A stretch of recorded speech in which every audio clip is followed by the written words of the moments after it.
What if the beginning was not simple at all? What if the first story we tell ourselves about humanity is already a summary, not an origin? You ease into this thought slowly, the way you might settle into a chair that has been used by many people before you. Most historians agree that the earliest traces of human activity appear scattered and practical, marked by tools, hearths, and the quiet evidence of daily survival. Yet the final testimony of those traces feels oddly composed, almost curated by time itself. Something has been smoothed. Something has been lost. Before you go any further, let yourself get comfortable. This is not a race through dates and names. This is a long walk through possibility.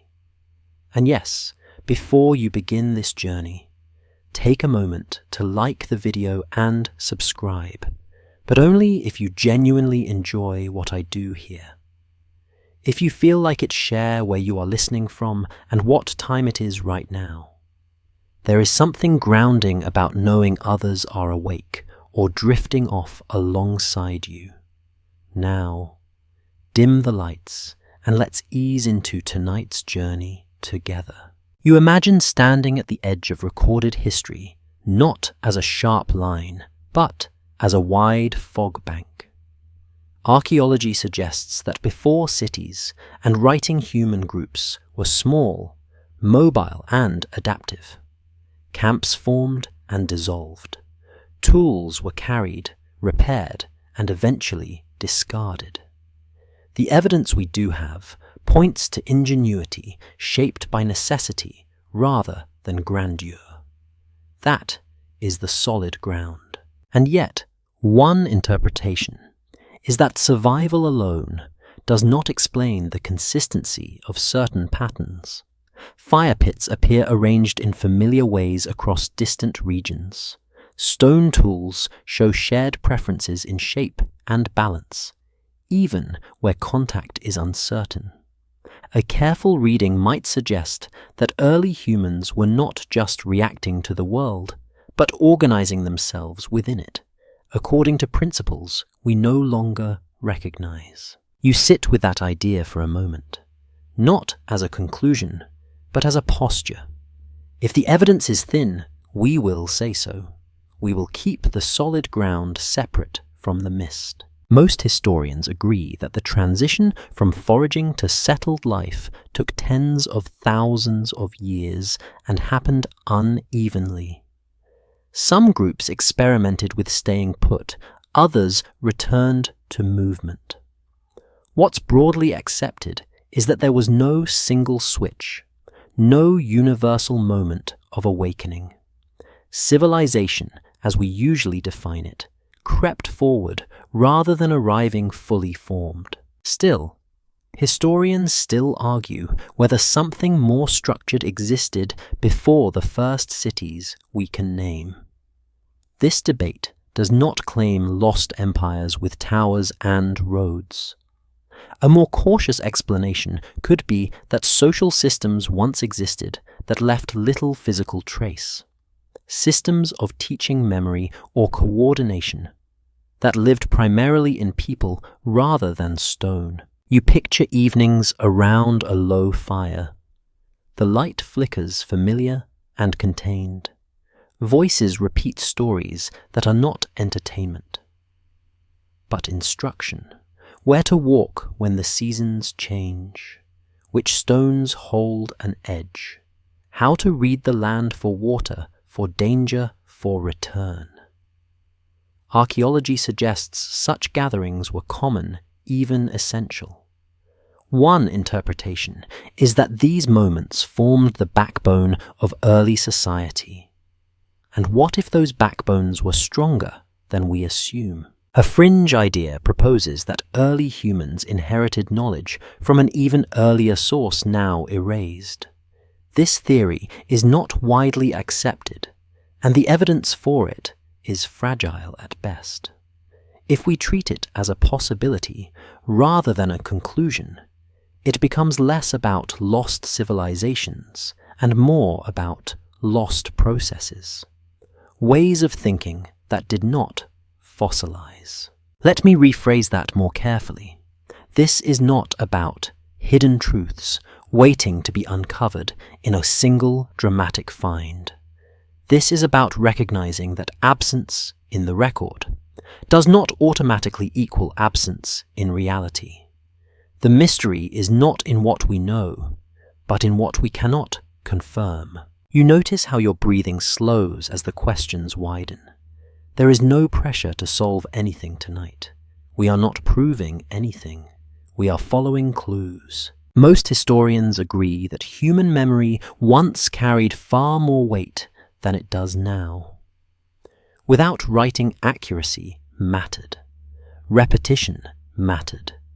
Correction mattered. A story told incorrectly could lead a group astray. The evidence we do have points to oral traditions that remained stable over centuries. One interpretation is that early humans developed techniques to preserve information reliably. And what if those techniques were sophisticated enough to feel invisible to us now? Archaeology suggests that symbolic behavior appeared early. Pigments, carvings, and markings show up long before agriculture. What's broadly accepted is that these symbols carried meaning, though we cannot read them. A careful reading might suggest they were not random expressions, but parts of shared systems. If that is the case, then structure existed even without permanence. Scholars continue to debate whether symbolism alone can account for the coordination required to survive harsh environments. Some argue that small groups needed little hierarchy. Others suggest subtle leadership and shared rules were essential. There is no full consensus, only overlapping interpretations. You imagine a civilization that does not look like one. No walls, no monuments, just habits, rhythms, expectations passed quietly from one generation to the next. What if the seventh civilization was not built to last, but built to move?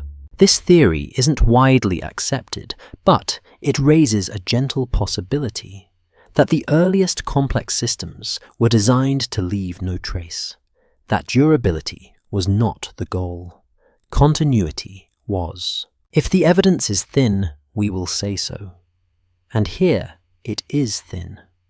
There are no ruins to point to, no inscriptions to quote, only patterns that almost repeat, tools that feel refined earlier than expected, behaviors that appear suddenly and then stabilize. To be clear, this is debated. A more cautious explanation could be independent invention repeating itself across similar conditions. Humans face the same problems after all. Hunger, cold, uncertainty. It would not be strange for similar solutions to emerge again and again. And yet, as you sit with this, there is room for a softer question.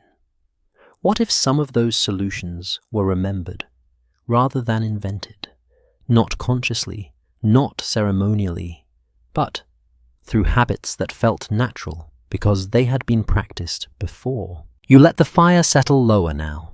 The sound is steady. The space feels safe. The story is only beginning, and already it resists sharp edges. Some parts are documented, some are interpretation, and some are gentle imagination. You do not need to decide what you believe. That is not the work tonight. The work is simply to notice how history feels when you allow for uncertainty without fear. The mystery is not asking for belief. It is asking for patience. You move forward without crossing a border. The ground feels the same beneath your feet, but the texture of time subtly changes. Stone tools lie scattered in your imagination, not as museum objects, but as things once held weighed adjusted. Most historians agree that stone tools are among the clearest markers of early human ingenuity. They show planning patience and an understanding of materials that goes beyond chance. Archaeology suggests that even the earliest examples were shaped with intention. What's broadly accepted is that these tools improved gradually. Edges sharpened, forms became more efficient, techniques spread. The evidence we do have points to learning through observation and repetition. This is the solid ground again, steady and reliable. And still, one interpretation is that some skills appear almost fully formed when they arrive in the record. Certain tool styles emerge with balance and symmetry that feel practiced rather than experimental. A careful reading might suggest that the learning curve happened elsewhere earlier, or in ways that left no trace. You turn a stone over in your mind. You feel its weight, its cool surface. This is not romantic speculation. It is a quiet question. Historians still argue whether these sudden refinements represent rapid innovation or missing chapters in the story. Most historians agree that knowledge spreads through contact. Groups meet. Techniques are shared. Variations emerge.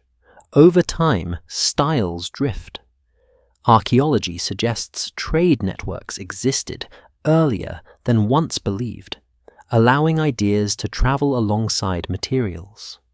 One interpretation is that even small exchanges could spark widespread change. And what if movement itself was the system?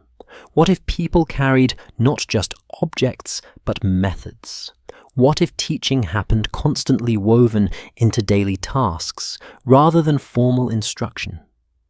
The evidence we do have points to high mobility among early humans. Camps were temporary. Paths were remembered. Return was expected. A fringe idea proposes that early humans inherited advanced techniques from a prior population. This theory is not widely accepted, and it struggles under scrutiny. There are no clear predecessors, no confirmed layers to support it. If we treat it as a possibility rather than a conclusion, it shifts focus. It asks not who came before, but how learning might compress across generations. Let me rephrase that more carefully. This is not about lost masters handing down secrets. This is about the possibility that teaching systems were more efficient than we assume. That trial and error happened, but faster guided by shared norms. Most historians agree that imitation plays a central role in human learning. Children copy adults. Peers copy peers. The evidence we do have points to communities where skills were visible and practiced openly. One interpretation is that this openness reduced the need for rediscovery. And what if that made early innovation feel sudden when it was actually cumulative? You notice how this changes the mood of the question. The mystery becomes quieter, less about disappearance, more about perspective. Archaeology suggests that some tools were standardized across wide regions. Hand axes, for example, appear with similar proportions over vast distances and long periods. What's broadly accepted is that this reflects shared preferences or effective designs. A careful reading might suggest that standards themselves are a form of communication. Scholars continue to debate whether such standardization implies centralized control or simply convergent thinking. There's no full consensus. Some argue that humans naturally favor certain shapes. Others suggest that teaching and correction played a role. You imagine a group pausing at the end of a day. Tools are checked. Edges are tested. Someone adjusts a grip. Another nods. No words are needed. The lesson passes anyway. The evidence we do have points to this kind of quiet transmission. And what if those moments mattered more than we think? What if civilization in its earliest form was not about building, but about maintaining quality? Not progress as expansion, but progress as refinement. This theory isn't widely accepted, but it offers a gentle frame. That the seventh civilization, if it existed at all, was not defined by monuments or hierarchy. It was defined by competence, by a shared sense of how things should be done. To be clear, this is debated. A more cautious explanation could be that our perception of sudden skill is an illusion created by incomplete records. Tools decay, camps vanish, time edits harshly. If the evidence is thin, we will say so. Here it is thin, but suggestive. Patterns repeat. Skill appears earlier than expected, then stabilizes. Not forever. Just long enough to be noticed. You let the question rest without pressing it. There is no need to rush. We are not building toward revelation. We are learning how to sit with uncertainty.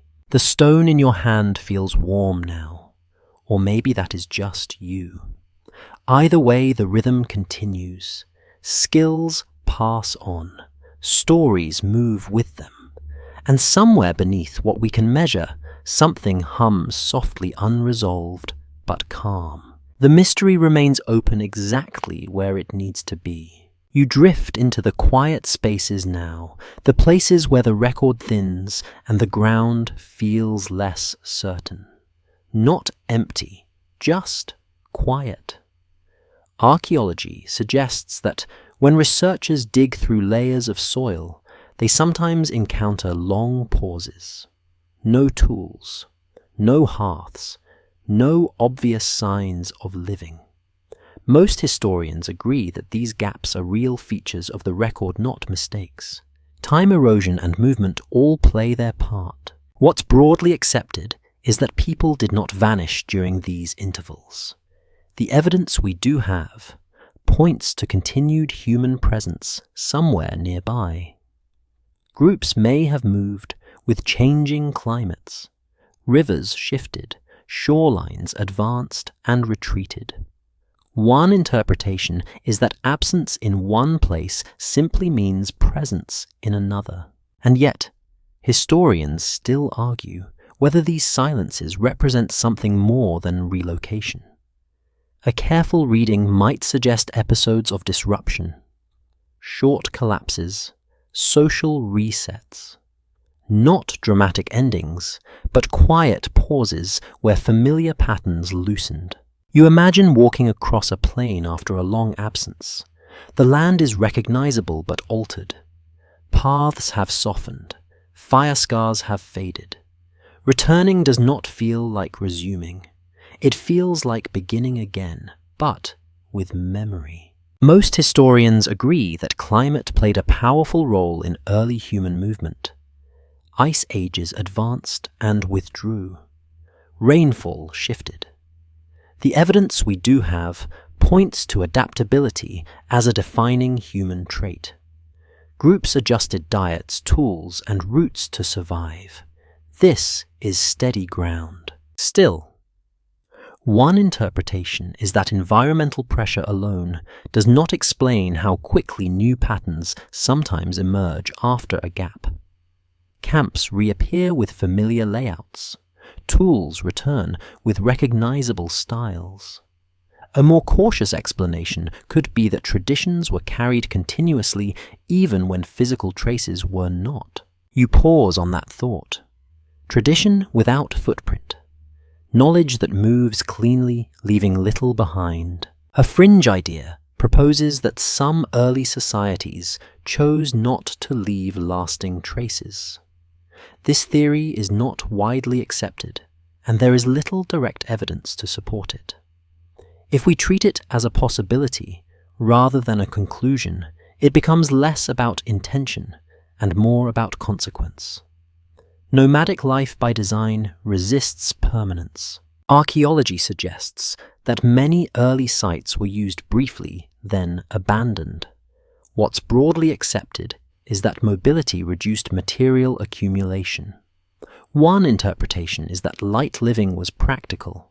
And what if it was also cultural? What if stability was found in movement rather than settlement? Scholars continue to debate whether gaps in the record reflect population decline or simple invisibility. There's no full consensus. Some argue that low population density naturally produces sparse evidence. Others suggest that certain activities leave fewer traces than we expect. You feel the calm of not knowing press gently around you. This is not a failure of history. It is its texture. Most historians agree that later civilizations often built over earlier ones, compressing time into tight layers. The evidence we do have points to older sites being destroyed, reused, or buried beyond reach. A careful reading might suggest that what looks like absence could be depth we have not yet reached. Let me rephrase that more carefully. The silence in the layers does not speak clearly. It whispers. And whispers require patience. You imagine hands smoothing earth over a fire pit for the last time. Ash cools, stones scatter. The group moves on. Nothing about this moment signals importance. And yet multiplied across generations, it shapes the record. What if the seventh civilization, if it existed at all, passed through these gaps, not above them, within them? This theory isn't widely accepted, but it raises a subtle question. What counts as continuity? Is it the presence of buildings, or the persistence of habits? The evidence we do have points to repeated reoccupation of favorable sites, river bends, sheltered valleys, coastal edges. Most historians agree that humans returned to places that worked. One interpretation is that knowledge of these places endured even when structures did not. Historians still argue whether this implies long-term planning or simple memory. Some suggest that oral maps preserved routes and refuges. Others argue that environmental cues alone guided return. You sit with the idea of memory embedded in landscape, not written, not marked, just known. A popular rumor claims that advanced knowledge was lost in a single catastrophe. This idea appears often in stories and speculation. It is not supported by mainstream evidence. If we treat it as imagination rather than explanation, it serves a different role. It reminds us how tempting clean endings can be. In reality, the record suggests uneven change, slow drift, occasional interruption. The mystery is not a dramatic fall, but a series of soft disappearances. If the evidence is thin, we will say so. Here it is thin and fragmentary, but fragments still belong to something. You notice how this section feels quieter than the last. That is intentional. Not every part of the story speaks loudly.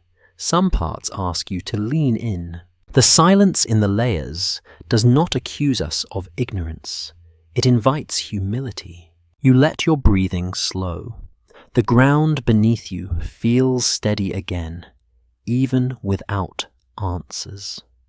The story continues not by filling every gap, but by respecting them. Some questions are meant to remain open at least for now. You begin to sense direction without lines, not paths carved into earth, but something subtler, an orientation that feels learned rather than discovered.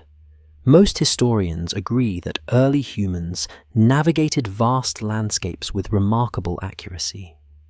Archaeology suggests repeated movement across the same routes long before roads or markers existed.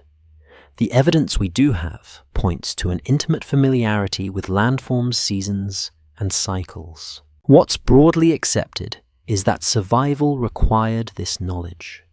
Water sources shifted, herds moved, weather patterns demanded timing. One interpretation is that navigation emerged naturally from observation and repetition. You walk, you remember, you return. And yet, historians still argue whether navigation relied solely on individual experience or on shared systems of knowledge. A careful reading might suggest something collective, not just memory, but agreement, not just wandering, but orientation. You imagine standing on a rise at dusk. The land stretches outward, quiet and open. You know which way to go, not because you see it, but because you feel it. The position of the sun, the slope beneath your feet, the smell of water somewhere downwind. Archaeology suggests that such cues were widely used. One interpretation is that these cues were taught deliberately. Most historians agree that oral traditions often included geographic information. Stories encoded routes, landmarks, and dangers. The evidence we do have points to narratives that were practical as much as symbolic. A careful reading might suggest that myth and map were once the same thing. You sit with that idea, a map without ink, directions carried in voice and gesture. If the evidence is thin, we will say so. It is thin here, but suggestive. Scholars continue to debate whether early humans used celestial navigation. Some argue that stars and the moon played a role. Others caution that evidence for this is indirect. What's broadly accepted is that the sky was observed closely. Archaeology suggests attention to cycles long before formal astronomy. One interpretation is that early people noticed patterns without naming them. Another is that they named them, but we lost the names. And what if those names carried instruction? Not poetry for its own sake, but guidance disguised as story. A fringe idea proposes that ancient navigation knowledge was far more precise than we assume. This theory is not widely accepted, and it often leans too far into speculation. If we treat it as a possibility rather than a conclusion, it reframes the question. It asks how much precision is necessary to feel intentional. You picture a group moving at night, no torches, just starlight. The land feels different in the dark, but not unfamiliar. The evidence we do have points to night travel in some contexts. One interpretation is that darkness offered safety or cooler temperatures. And what if it also sharpened awareness? Most historians agree that repetition creates reliability. Walk a route enough times, and it becomes internal. The evidence we do have points to long-term use of certain corridors. A careful reading might suggest that these corridors formed invisible networks. Historians still argue whether such networks qualify as systems. Some prefer to reserve that word for written or built structures. Others suggest that systems can exist entirely within behavior. There's no full consensus. You lean toward the softer definition. A system does not need permanence to function. It needs participation. Archaeology suggests that certain locations held repeated importance: river crossings, mountain passes, coastal points. What's broadly accepted is that these places offered advantage. One interpretation is that they also offered orientation. Landmarks not just for where you are, but for who you are with. You imagine arriving at such a place and knowing you are expected, not by schedule, but by rhythm. The land itself sets the meeting. A popular rumor claims that ancient humans possessed lost maps or advanced instruments. This idea persists because it feels tidy. It is not supported by mainstream evidence.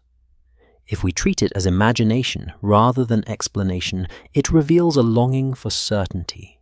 The reality suggested by archaeology is messier and quieter.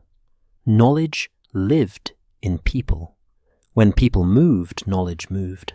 When people vanished, knowledge thinned. If the seventh civilization existed, it may have been defined by this movement. Not centralized, not fixed, but coherent. This theory isn't widely accepted, but it offers a calm possibility. That coordination does not require control. That shared understanding can emerge without authority. Let me rephrase that more carefully. This is not about secret orders or hidden leaders. It is about trust, about knowing that others see the same stars and feel the same ground. Most historians agree that early humans were deeply attuned to their environments. The evidence we do have points to sensitivity rather than dominance. One interpretation is that this attunement created resilience. And what if it also created connection? You feel that connection now as you breathe. Direction without urgency, movement without pressure. The mystery here is not how people knew where to go. It is how they knew together. You do not need an answer tonight. The question itself is enough. It settles softly, like a hand on your shoulder, guiding without pushing. The path continues, even when you cannot see it. You feel the warmth before you see the flame. Not a sudden heat, but a steady presence that settles into the space around you. Archaeology suggests that controlled fire was one of the most important turning points in early human life. Most historians agree that fire offered warmth protection, cooked food, and light. The evidence we do have points to repeated careful use rather than accidental sparks. What's broadly accepted is that fire changed daily rhythm. Nights became longer. Work and conversation extended beyond daylight. One interpretation is that this extra time allowed social bonds to deepen. And what if those hours around the fire became something more structured than we imagine? You picture a circle forming naturally, not arranged, just habitual. Certain people sit in familiar places. Certain tasks happen in a familiar order. Someone tends the flame. Someone prepares food. Someone speaks. Archaeology suggests hearths often occupied central positions in camps. A careful reading might suggest that fire was not just a tool, but an organizer. Historians still argue whether early fire use encouraged hierarchy or reinforced equality.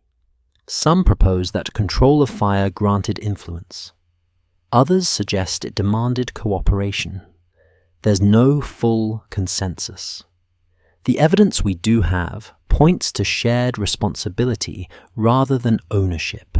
Most historians agree that learning happened through observation on long before formal teaching. Fire would have been a perfect classroom. Mistakes were visible. Success was immediate. The evidence we do have points to gradual mastery across generations. One interpretation is that techniques were refined collectively. And what if those refinements followed rules, not written, but understood? How close to sit, when to add fuel, when to let it rest. These are small decisions, but repeated nightly, they become systems. A fringe idea proposes that early fire use carried symbolic meaning beyond survival. This theory is not widely accepted, but archaeology does suggest ritual behavior near hearths. If we treat it as a possibility rather than a conclusion, it invites a quieter thought, that fire gatherings reinforced identity as much as utility. You imagine stories told not for entertainment, but for calibration, stories that remind listeners how to behave, what matters, what holds the group together. The evidence we do have points to oral traditions emerging alongside fire use. One interpretation is that warmth and light created space for memory to circulate. Most historians agree that cooked food altered human biology over time. Teeth changed, guts shortened, energy increased. Archaeology suggests this shift was slow and uneven. A careful reading might suggest that fire transformed not just bodies, but expectations. Historians still argue whether this transformation was intentional or incidental. Some propose conscious experimentation. Others suggest gradual habit. There's no full consensus, only overlapping explanations. You let the fire crackle softly in your mind. It does not demand attention. It invites it. What's broadly accepted is that fire sites were often reused. Ash layers accumulate, stones blacken. The evidence we do have points to return and familiarity. One interpretation is that these places anchored movement. Even in a mobile life, some points remained stable. And what if those points formed a loose network? Not cities, but nodes.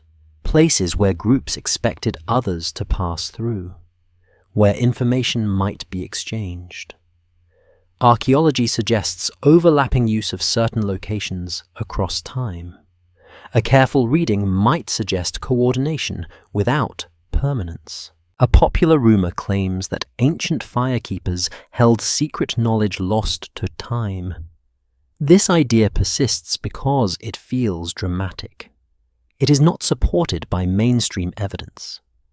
If we treat it as imagination rather than explanation, it still reveals something real, a sense that fire felt important enough to organize around. Most historians agree that ritual and routine often blur in early societies. The evidence we do have points to repeated actions, acquiring meaning simply through repetition. One interpretation is that tending fire became a shared language. Everyone understood its rules, even if no one spoke them aloud. You notice how calming this is, the idea that order can arise gently, that systems do not need enforcement to endure. If the seventh civilization existed, it may have lived here, in habits repeated nightly, in expectations passed without ceremony, in the quiet understanding of how to keep something alive. This theory isn't widely accepted, but it does not need to be. It does not claim lost power or forgotten technology. It suggests continuity, that early humans may have been more organized than we give them credit for, even without leaving monuments behind. Let me rephrase that more carefully. This is not about sophistication as we define it today. It is about reliability, about knowing what will happen when the sun sets. Scholars continue to debate whether early social structures required leadership. Some argue that fire centers imply coordination. Others caution against projecting modern assumptions backward. There's no full consensus. The evidence we do have points to something quieter. Cooperation without command. Structure without force. You breathe in slowly. The fire warms but does not overwhelm. It does not rush. It waits. Some parts are documented. Some are interpretation, and some are gentle imagination. If the evidence is thin, we will say so. Here it is thin but comforting. The flame does not promise answers. It promises continuity, night after night. generation after generation. And as you sit with that steady light, the mystery feels less like a question and more like a presence. Calm, enduring, content to be tended rather than solved. You notice how stories begin to gather shape. Here not as entertainment, but as structure. Most historians agree that myth is one of humanity's oldest tools for preserving memory. Archaeology suggests that storytelling emerged alongside symbolic behavior long before writing fixed words in place. The evidence we do have points to stories that carried lessons, warnings, and shared values. What's broadly accepted is that early myths helped explain the world. Storms, animals, seasons, and death all found narrative form. One interpretation is that these stories offered comfort in uncertainty. And what if they also offered instruction, quietly encoding social rules and practical knowledge? You imagine listening rather than speaking. The fire is low. The voice across from you is steady. The story does not wander. It follows a familiar path. Certain details are always included. Certain phrases never change. Archaeology suggests repetition mattered. A careful reading might suggest that consistency protected accuracy. Historians still argue whether myth should be treated as metaphor alone or as a partial record of real events. Some caution against reading too much into symbolic language. Others suggest that symbols often stand in for lived experience. There's no full consensus, only careful disagreement. Most historians agree that oral cultures developed techniques to preserve information across generations. Rhythm, rhyme, pattern. The evidence we do have points to deliberate structure. One interpretation is that memory was trained, not casual. And what if forgetting was considered dangerous? You feel the weight of that thought. A story told incorrectly could lead a group astray. A route misremembered could mean hunger. A warning softened could mean loss. In that context, myth becomes something serious. Not sacred in a mystical sense, but actual. A fringe idea proposes that some myths describe advanced knowledge now lost. This theory isn't widely accepted, and it often stretches evidence beyond comfort. If we treat it as a possibility rather than a conclusion, it invites restraint. It asks us to consider function before fantasy. Let me rephrase that more carefully. The power of myth may not lie in hidden secrets, but in reliability. Stories that worked stayed. Stories that failed faded. Archaeology suggests that similar mythic themes appear across distant cultures. Floods, great journeys, teachers arriving from afar. What's broadly accepted is that humans share concerns and environments which can produce similar stories independently. A careful reading might suggest parallel invention rather than shared origin. And yet historians still argue whether coincidence alone explains the repetition. Some propose deep psychological patterns. Others suggest ancient contact or shared ancestry. There's no full consensus. You sit with the ambiguity. It feels gentle, not threatening. Most historians agree that myths often place humans within a moral landscape. Actions have consequences. Balance matters. The evidence we do have points to stories that reinforce cooperation and restraint. One interpretation is that myth served as social glue. And what if that glue was strong enough to function as governance? Not law, but expectation. Not punishment, but shame and belonging. a system that operates quietly, sustained by agreement rather than force. This theory isn't widely accepted, but it fits softly within what we know. Small groups require trust. Trust requires shared understanding. Stories provide that understanding. Scholars continue to debate whether myth predates formal ritual or follows it. Some argue that action comes first, explanation later. Others suggest that stories guide action from the start. There's no full consensus. You imagine rituals that feel almost invisible, gestures repeated without comment, words spoken at certain moments, none of it dramatic, all of it grounding. If the seventh civilization existed, it may have lived in these shared narratives.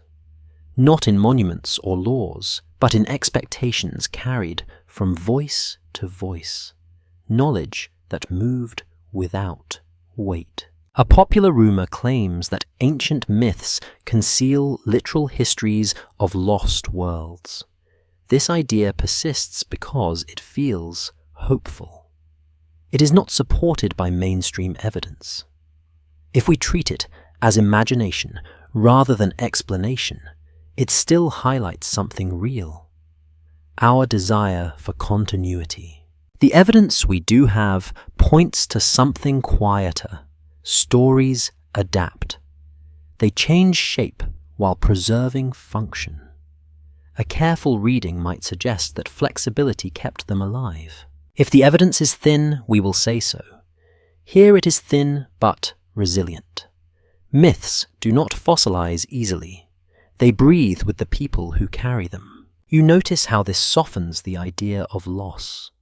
Even if nothing concrete survived, something moved forward.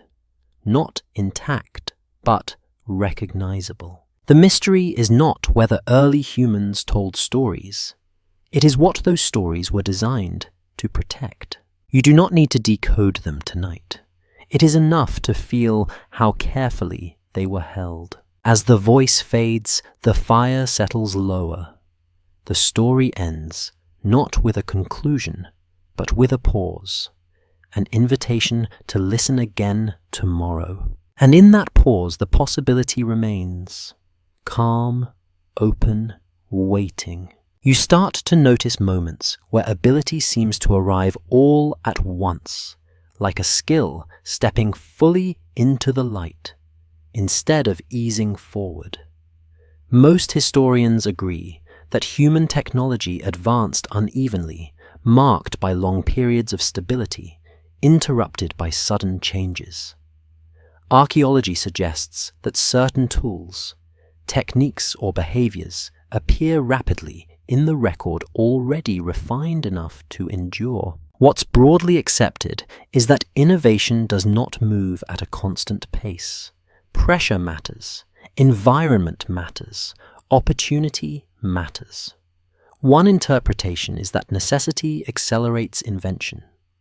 When conditions shift, people adapt quickly or not at all. And yet, historians still argue whether necessity alone explains how smooth some of these transitions appear. A careful reading might suggest that preparation happened earlier out of sight. The evidence we do have points to learning curves that are not always preserved in material form. You imagine a moment of quiet experimentation. Someone tests a new approach, not expecting it to last. It works better than the old one. Others notice. They copy it. Within a short time, the method feels familiar, even traditional. Archaeology suggests this pattern occurred repeatedly. Most historians agree that once a useful technique spreads, variation narrows. Standard forms dominate because they work. The evidence we do have points to periods where change slows after a breakthrough. One interpretation is that refinement replaces exploration. And what if that sense of suddenness is an illusion created by erosion? Early attempts may have existed, but fragile materials vanish first. Wood rots. Fiber dissolves. Only stone remains. A more cautious explanation could be that we are seeing the survivors, not the beginnings. Scholars continue to debate whether some early innovations required cognitive shifts or simply new contexts. Some argue that human brains did not change significantly during these periods. Others suggest subtle differences in learning or cooperation. There's no full consensus. You sit with the idea that readiness matters as much as invention, that a community can hold potential for generations before conditions allow it to surface. The evidence we do have points to long preparation followed by brief expression. A fringe idea proposes that early humans briefly accessed advanced knowledge that later faded. This theory isn't widely accepted and lacks solid evidence. If we treat it as a possibility rather than a conclusion, it reframes the question. Not where the knowledge came from, but why it did not last. Let me rephrase that more carefully.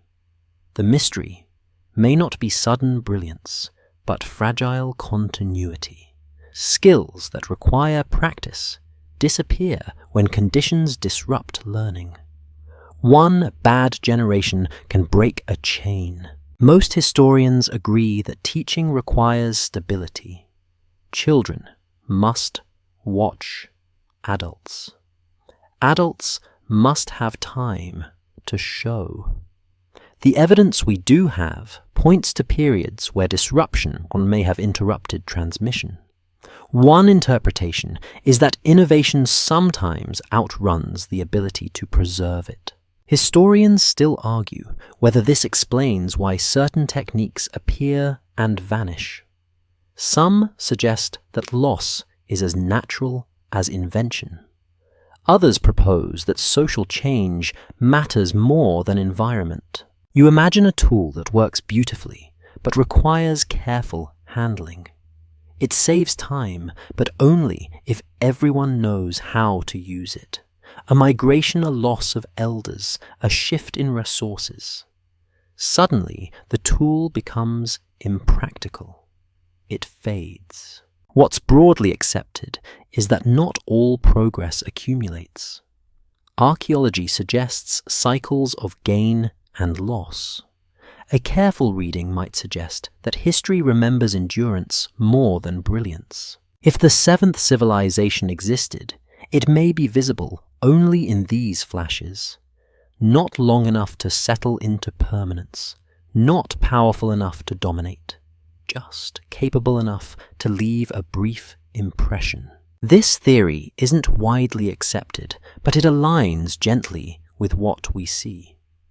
Sudden skill, brief stability, gradual disappearance. Not a fall, but a thinning. A popular rumor claims that ancient breakthroughs were deliberately suppressed or hidden. This idea persists because it gives loss a villain. It is not supported by mainstream evidence. If we treat it as imagination rather than explanation, it highlights our discomfort with randomness. The evidence we do have points to something quieter. Knowledge survives when conditions allow it. When they do not, it waits or it ends. You feel the calm in that thought. Nothing is wasted. Even failed experiments shape what comes next. Even forgotten skills leave traces in how people think. Some parts are documented. Some are interpretation, and some are gentle imagination. If the evidence is thin, we will say so. Here it is thin, but consistent. The mystery is not why humans advanced. It is why advancement feels uneven when seen from far away. You do not need to resolve that tonight. The question rests easily, like a tool set down after use. It will be there when needed again. For now, it is enough to notice the pattern. Sudden clarity, long quiet, then movement again. You begin to notice symbols now. Not written language, not yet, but marks that feel intentional, shapes repeated on stone, bone, and wall. Archaeology suggests that symbolic expression appears very early in human history. Most historians agree that these markings reflect meaning beyond decoration. The evidence we do have points to deliberate choice. Someone decided that this shape mattered enough to repeat. What's broadly accepted is that symbols vary widely across regions. Lines, dots, handprints, animals. One interpretation is that these forms emerged independently, shaped by local culture and environment. A careful reading might suggest that meaning was specific rather than universal. And yet, historians still argue whether the recurrence of certain patterns across vast distances is coincidence or connection. Spirals appear far apart in time and place. Dots cluster in familiar arrangements. Certain animals appear again and again. The debate remains open. You imagine standing before a marked surface. You do not know what it means, but you know it means something. The mark was placed deliberately. It is not random. Archaeology suggests that these symbols were often placed in locations that mattered. Sheltered walls, cave interiors, objects carried close to the body. Most historians agree that symbolism reflects cognition, the ability to think abstractly, to assign meaning beyond immediate use. The evidence we do have points to minds capable of layered thought. One interpretation is that symbols helped bind groups together through shared understanding. And what if symbols also served as signals? Not messages for outsiders, but confirmations for those who knew. A mark that says you are in the right place. A shape that tells you this space is used, remembered, respected. A fringe idea proposes that early symbols formed a global language. This theory isn't widely accepted and faces strong criticism. There is little evidence of standardized meaning across cultures. If we treat it as a possibility rather than a conclusion, it shifts focus. It asks whether shared function matters more than shared meaning. Let me rephrase that more carefully. Symbols do not need to mean the same thing to do the same work. They need only be recognized. Most historians agree that repetition reinforces memory. The evidence we do have points to symbols appearing again and again over long periods. One interpretation is that repetition stabilized tradition. You see the mark, you know what to do next. You imagine symbols used not to explain the world, but to manage it. A mark that indicates safety. A pattern that signals gathering. A sign that tells you when to stop. Archaeology suggests that some symbols were placed where they could not be easily seen. Deep cave walls, hidden surfaces. What's broadly accepted is that these placements were intentional. A careful reading might suggest restricted knowledge, not secret, but reserved. Scholars continue to debate whether restricted symbols imply hierarchy. Some argue that only certain individuals had access. Others suggest that context alone limited visibility. There's no full consensus. You notice how the idea of hierarchy softens here. Not leaders and followers, but roles. Certain people remember certain things. Others trust them to do so. The system works because it is distributed. If the seventh civilization existed, it may have spoken through these marks.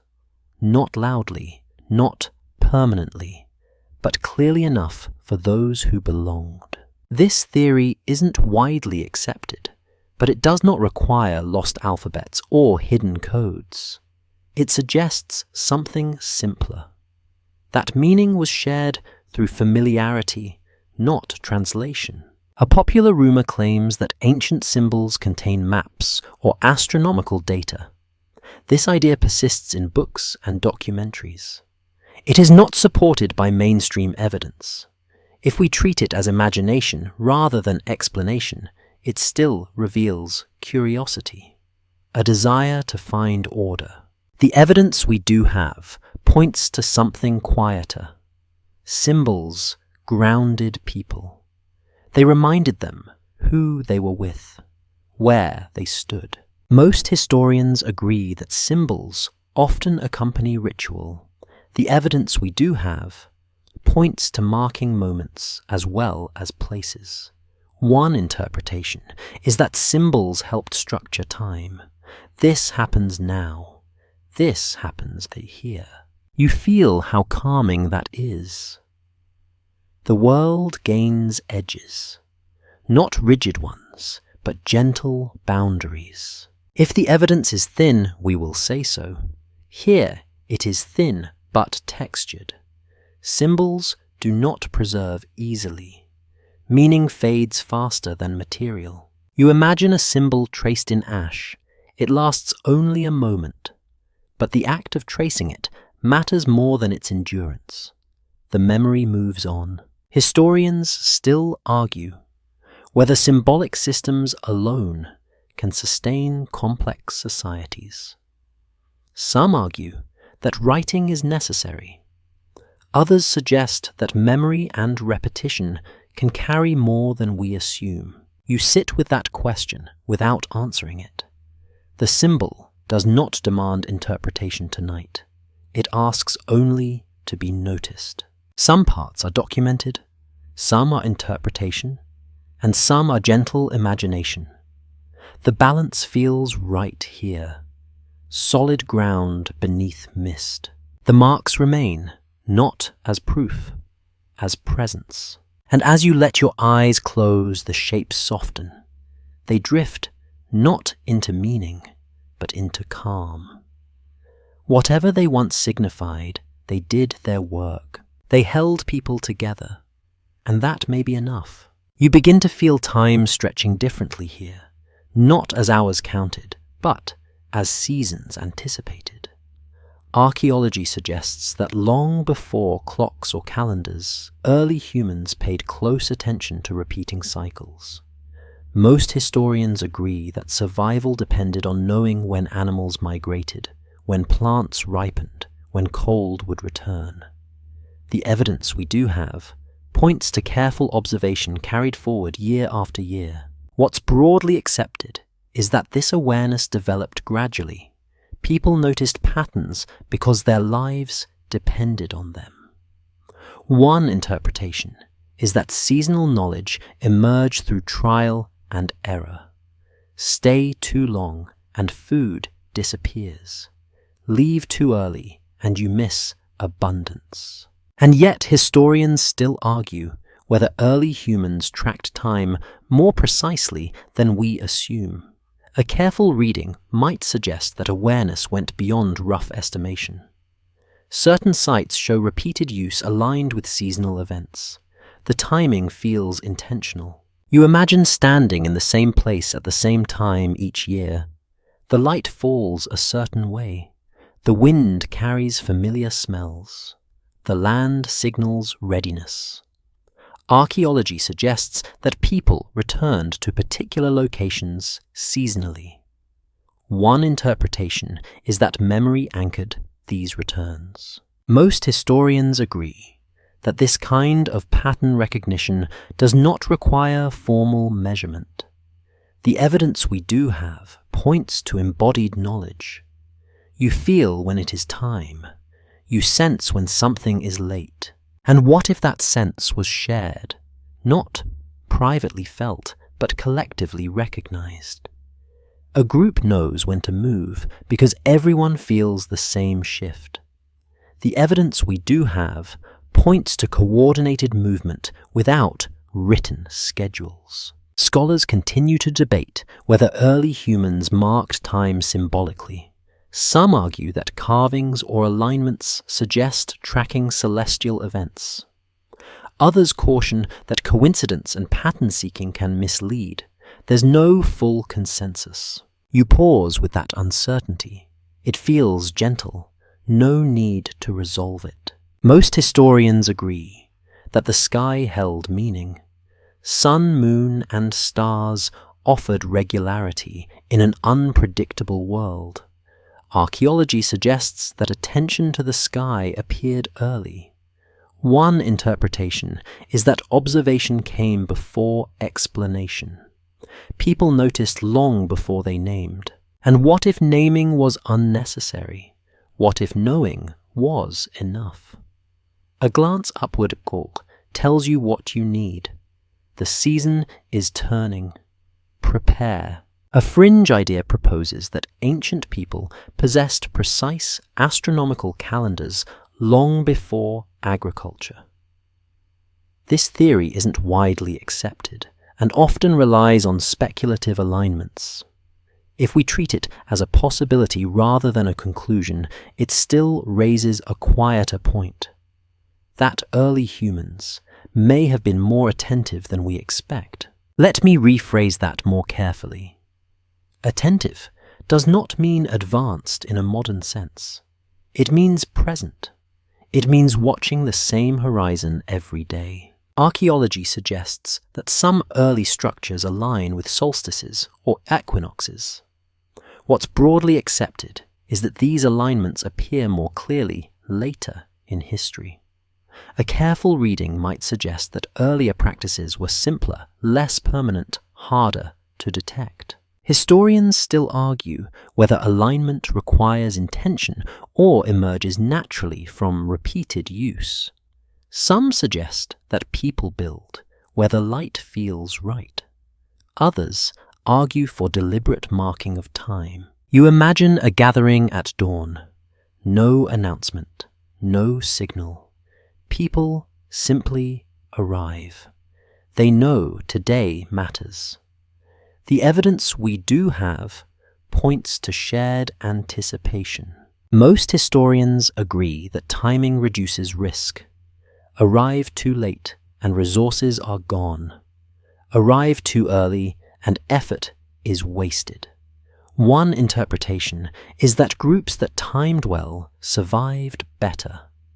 Over generations, this knowledge sharpened. And what if timing itself became a kind of agreement? Not written, not spoken, but expected. Everyone prepares because everyone knows. If the seventh civilization existed, it may have lived in this rhythm, not measuring time, but inhabiting it, not counting days, but sensing turns. This theory isn't widely accepted, but it does not require lost calendars or secret observatories. It suggests something simpler. That attention can substitute for tools. A popular rumor claims that ancient people predicted eclipses or disasters with precision. This idea persists because it feels impressive. It is not supported by mainstream evidence. If we treat it as imagination rather than explanation, it reveals admiration for early awareness. The evidence we do have points to practical timing, when to move, when to gather, when to wait. You feel how calming that is. Time becomes something you move with, not against. No urgency, no pressure, just readiness. Some parts are documented, some are interpretation, and some are gentle imagination. If the evidence is thin, we will say so. Here it is thin, but rhythmic. Historians still argue whether early timekeeping qualifies as a system. Some reserve that term for written calendars. Others suggest that shared expectation is enough. You lean toward the softer view. A system does not need numbers to function. It needs agreement. The season turns quietly, No marker announces it. You feel it anyway. The air shifts. The light changes. The group responds. The mystery here is not whether early humans tracked time. It is how little they needed to do so. You let that thought settle. Time stretches again, slow and even. There is no rush to the next moment. It will arrive when it is ready. For now you rest within the rhythm, held, uncounted, exactly on time. You begin to sense how memory itself carries weight, here not as nostalgia, but as responsibility. Most historians agree that before writing knowledge survived only if people actively maintained it. Archaeology suggests that oral traditions were not casual storytelling, but structured systems of recall. The evidence we do have points to memory treated as work. What's broadly accepted is that remembering required effort. Stories were repeated. Skills were practiced. Corrections were made gently but firmly. One interpretation is that memory functioned as infrastructure. Without it, movement failed, timing collapsed, and cooperation weakened. And yet, historians still argue whether oral memory can reliably preserve complex information over long periods. Some suggest that distortion is inevitable. Others point to traditions that remained stable for centuries. There is no full consensus, only careful comparison. You imagine being responsible for a portion of that memory, not everything, just one part, a route, a technique, a warning. You are not chosen ceremonially, you simply grow into it. The evidence we do have points to specialization emerging quietly. Certain people remembered certain things better. Most historians agree that repetition reinforces accuracy. The evidence we do have points to structured recall through rhythm, gesture, and sequence. One interpretation is that memory was externalized through practice. You do not just remember how to do something. You do it often enough that forgetting becomes difficult. And what if this distributed memory allowed societies to function without records? No single person holds everything. Knowledge is spread across the group. Loss is buffered. Archaeology suggests resilience through redundancy. A fringe idea proposes that early humans possessed mnemonic techniques far beyond what we recognize today. This theory is not widely accepted and is difficult to test. If we treat it as a possibility rather than a conclusion, it shifts attention. It asks how much capacity remains invisible when it leaves no physical trace. Let me rephrase that more carefully. The mystery is not extraordinary memory. It is ordinary memory practiced seriously. Most historians agree that teaching was continuous rather than formal.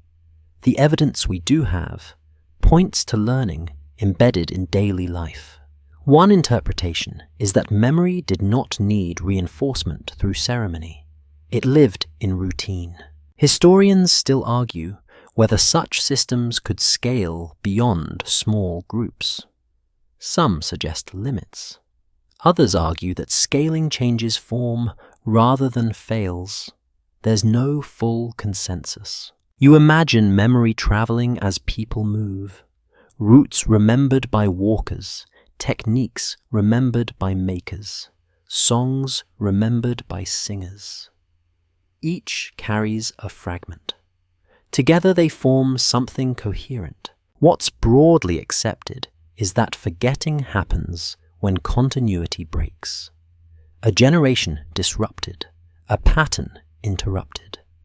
The evidence we do have points to knowledge loss following displacement or stress. One interpretation is that fragility defines oral systems as much as strength. And what if that fragility shaped behavior? What if groups valued stability not for comfort, but for memory preservation? Staying together mattered because memory lived between people. This theory isn't widely accepted, but it aligns gently with what we know. Cooperation protects knowledge. Isolation endangers it. A popular rumor claims that ancient wisdom vanished suddenly in a single catastrophe. This idea persists because it simplifies loss. It is not supported by mainstream evidence. If we treat it as imagination rather than explanation, it still reflects a truth.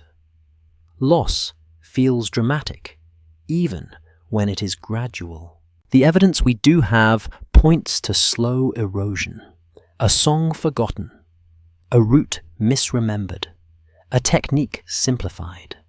Over time, complexity thins. You feel calm in that realization. Nothing disappears all at once. Change happens gently, even when it hurts. Some parts are documented, some are interpretation, and some are gentle imagination. If the evidence is thin, we will say so. Here it is thin but human. Historians still argue whether memory alone can sustain a civilization. Some say no. Others suggest it depends on how civilization is defined. You lean into the softer definition. Civilization as coordination, as shared expectation, as mutual trust. The memory you hold does not need to last forever. It needs to last long enough to be passed on. That is the work. You let that thought rest. Memory loosens its grip. Responsibility eases. Others are carrying their parts too.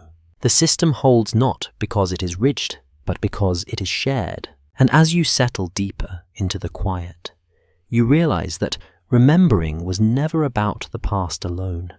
It was always about making the next step possible. You notice how actions begin to repeat in familiar ways, not out of habit alone, but with intention layered gently beneath them. Archaeology suggests that ritual behavior appeared very early in human communities. Most historians agree that these actions went beyond practical necessity. The evidence we do have points to repeated gestures, arrangements, and moments set apart from ordinary time. What's broadly accepted is that ritual helped people mark significance. Birth, death, change, return. One interpretation is that ritual provided emotional structure in an uncertain world. And what if it also served as a container for knowledge that needed care? You imagine a sequence performed the same way each time, not dramatic, almost quiet. Certain objects placed in order, certain words spoken, certain pauses observed. Archaeology suggests that early rituals were simple but consistent.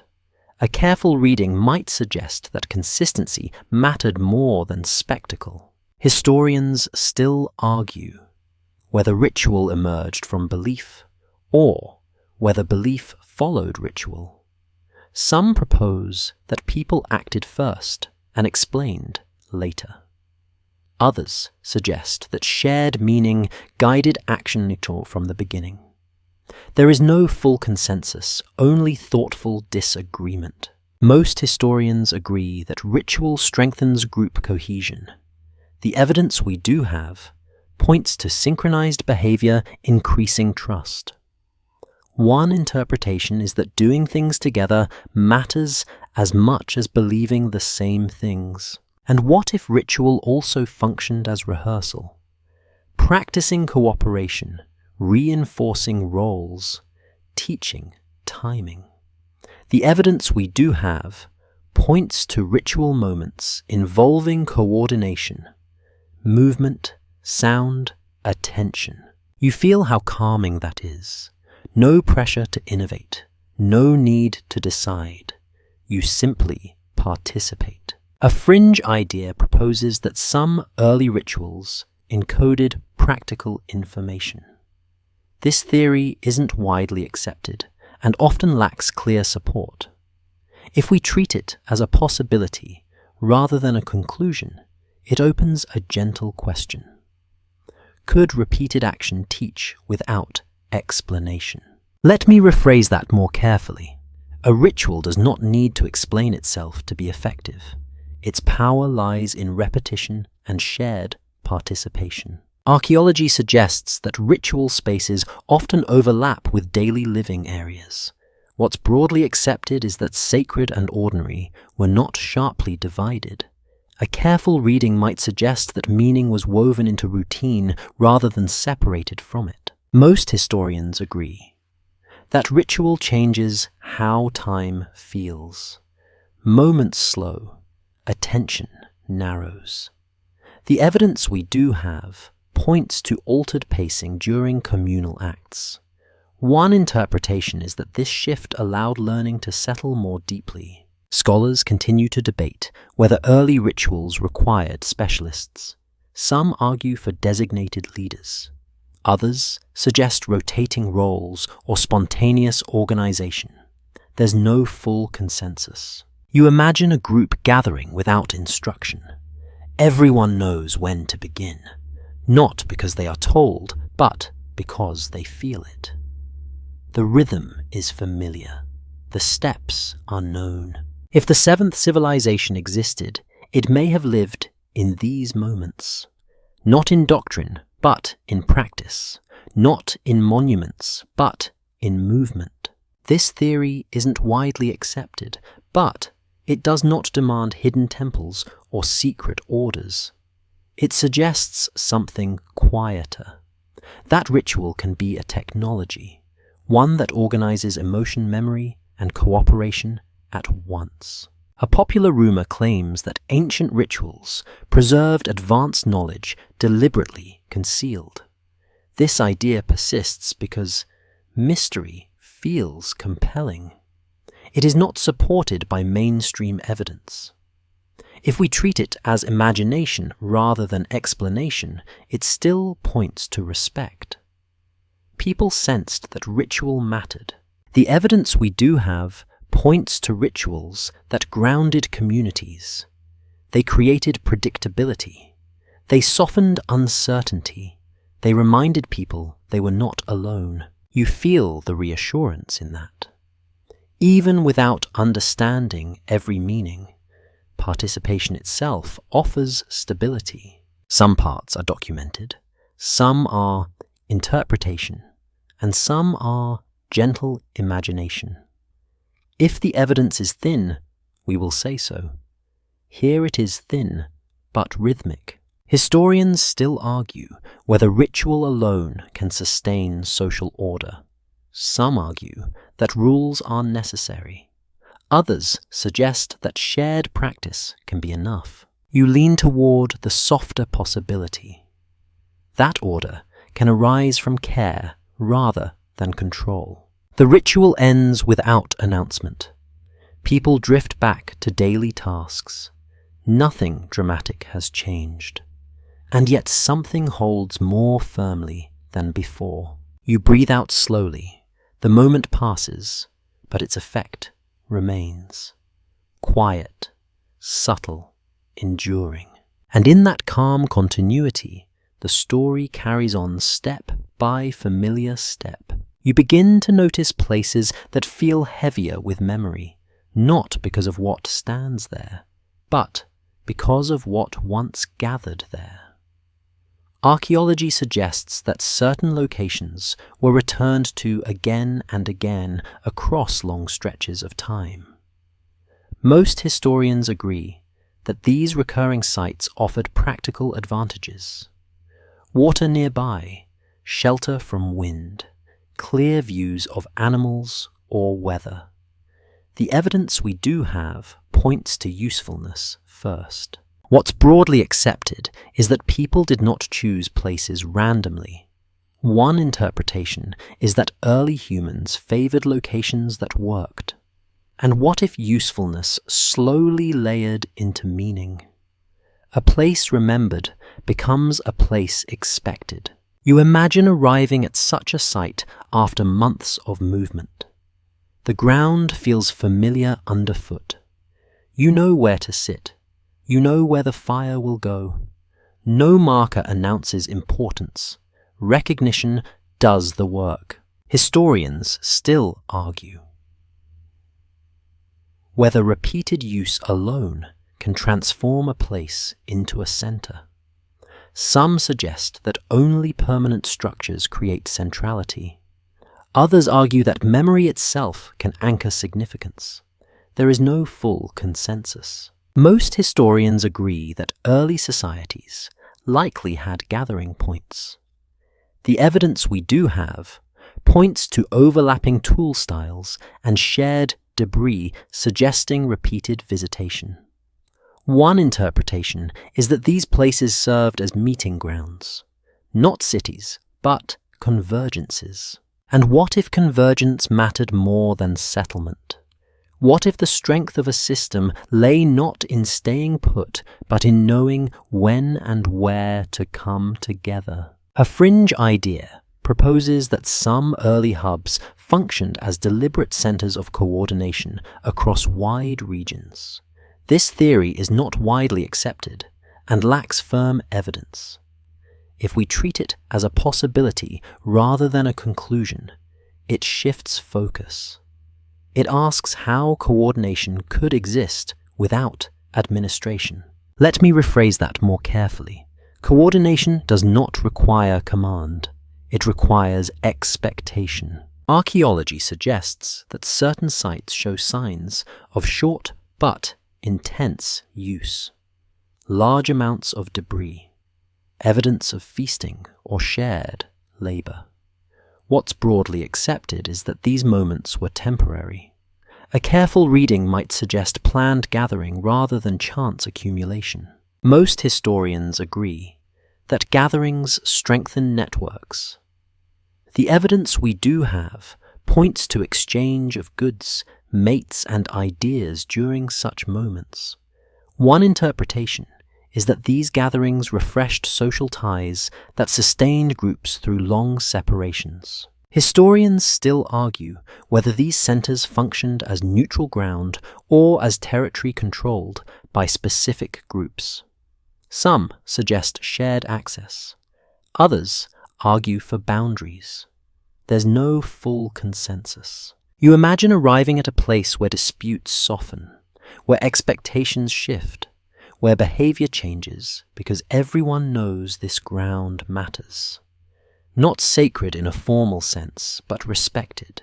If the seventh civilization existed, it may have lived in these fleeting centers, not built to last, designed to dissolve after use. Their power lay in recurrence, not permanence. This theory isn't widely accepted, but it fits gently with what we see. Temporary intensity followed by dispersal, order that appears briefly, then releases. A popular rumor claims that ancient centers were erased deliberately to hide their existence.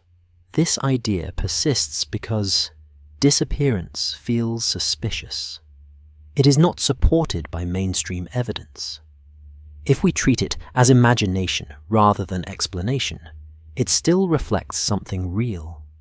Ephemeral things are hard to accept. The evidence we do have points to erosion, reuse, and time as sufficient explanations. Centers fade because they were never meant to endure. You feel calm in that thought.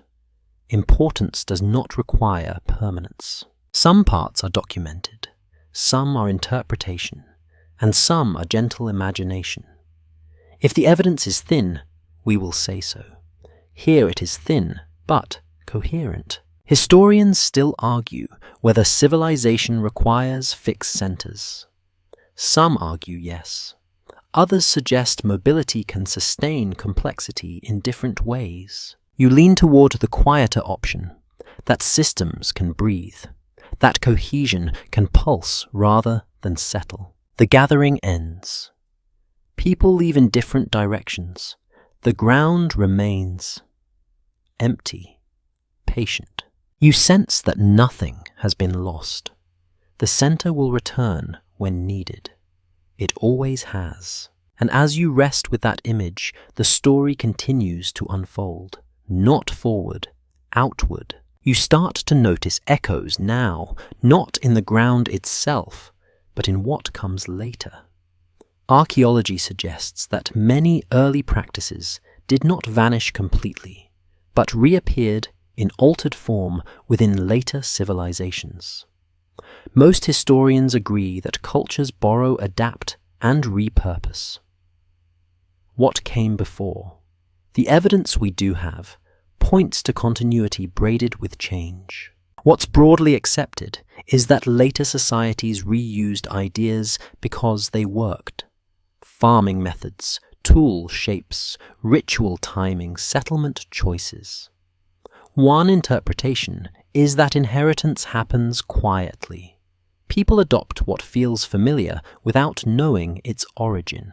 And yet, historians still argue whether some later practices point back to something older than we can trace. A careful reading might suggest fragments that feel out of place in their own time, not impossible, just slightly misaligned. You imagine standing in a later village centuries after the earlier movement has faded. Houses stand now, fields are marked, names are spoken aloud. But some habits feel older than the walls. The way people gather at certain times, the way routes are favored, the way stories still follow familiar arcs. Most historians agree that cultural memory often outlives material memory. The evidence we do have points to traditions surviving long after their original context is forgotten. One interpretation is that practices become naturalized. They feel obvious. No one asks why. And what if some of those practices originated far earlier than the societies that preserved them? What if the seventh civilization left no monuments, but left preferences, rhythms that later cultures simply continued? A fringe idea proposes that advanced knowledge was deliberately passed forward through selected traditions. This theory is not widely accepted and often lacks evidence. If we treat it as a possibility rather than a conclusion, it shifts the focus away from intention and toward persistence. Let me rephrase that more carefully. Ideas do not need guardians to survive. They need usefulness. Archaeology suggests that early agricultural societies adopted seasonal patterns that resemble older foraging cycles. What's broadly accepted is that farming did not erase earlier knowledge. A careful reading might suggest layering rather than replacement. Most historians agree that belief systems evolve gradually. Gods change names. Stories adapt. The evidence we do have points to themes that recur under different symbols. One interpretation is that human concerns remain stable even as expression shifts. Historians still argue whether this continuity reflects direct inheritance or independent reinvention. Some suggest deep cultural roots. Others argue for repeated solutions to common problems. There's no full consensus. You feel the calm in that uncertainty. It does not diminish the story. It deepens it. You imagine a later scribe writing something that feels ancient even to them. They do not know where it came from. They know only that it matters. The evidence we do have points to this kind of layered authorship. If the seventh civilization existed, it may be visible only as influence without attribution. Not named, not remembered, just present. This theory isn't widely accepted, but it does not require conspiracy or secrecy. It suggests something gentler. That continuity can happen without awareness. A popular rumor claims that ancient builders followed blueprints inherited from a lost age. This idea persists because it feels dramatic. It is not supported by mainstream evidence. If we treat it as imagination rather than explanation, it still highlights something real. People sense depth beneath familiar forms. The evidence we do have points to gradual accumulation, techniques refined, stories retold, meanings adjusted. Nothing sudden, nothing total. You notice how this reframes loss. If something vanished, it did not vanish completely. It diffused. It became part of something else. Some parts are documented, some are interpretation, and some are gentle imagination. If the evidence is thin, we will say so. Here it is thin but suggestive. Historians still argue whether influence without record can be meaningfully studied. Some say no. Others suggest that pattern itself is evidence. You lean toward the softer view. That history does not require names to matter. The echo fades into the present. You hear it only if you listen carefully. Not as sound, but as familiarity. And as you rest with that feeling, you realize that the past may not be behind you at all. It may be layered beneath your feet, quietly shaping how you stand. You begin to notice figures appearing at the edges of the story now. Not clearly defined people, but roles that repeat across cultures and centuries.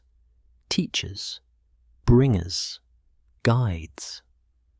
Most historians agree that many societies include legendary figures who introduce skills laws or ways of living. Archaeology suggests these figures are symbolic rather than literal. The evidence we do have points to storytelling shaped by social need. What's broadly accepted is that such figures help explain change. When a new practice appears, a story grows around it. One interpretation is that naming an origin gives comfort. It makes transformation feel intentional rather than chaotic. And yet, historians still argue whether these stories reflect pure symbolism or distant memory. A careful reading might suggest that some legends preserve the outline of real social shifts, not individuals arriving fully formed, but moments when knowledge consolidated. You imagine a time when a new way of doing things spreads quickly, a better tool, a more reliable pattern, a clearer ritual. People ask where it came from. The answer becomes a story. Someone brought it. Someone taught it. Most historians agree that personification simplifies memory.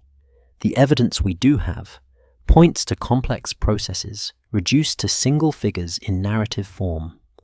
One interpretation is that this made lessons easier to pass on. And what if those figures were never meant to be taken literally? What if they were placeholders for collective learning?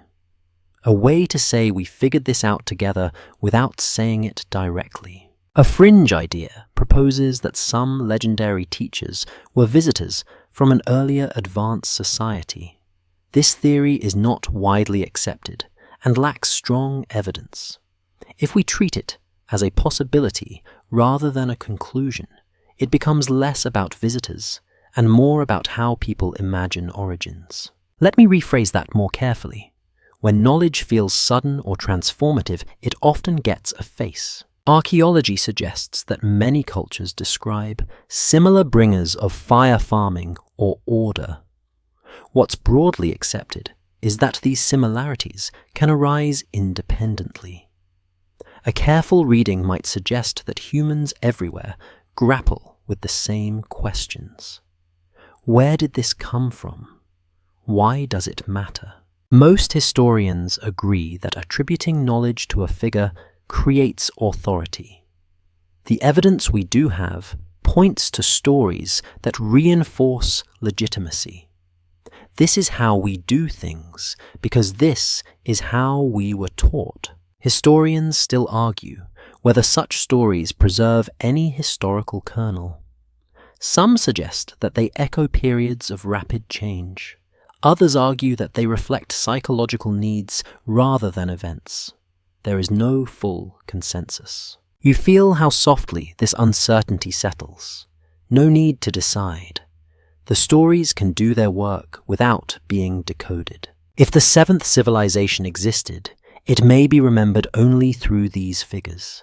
Not as a place or a people, but as a role that appears when societies need to explain learning.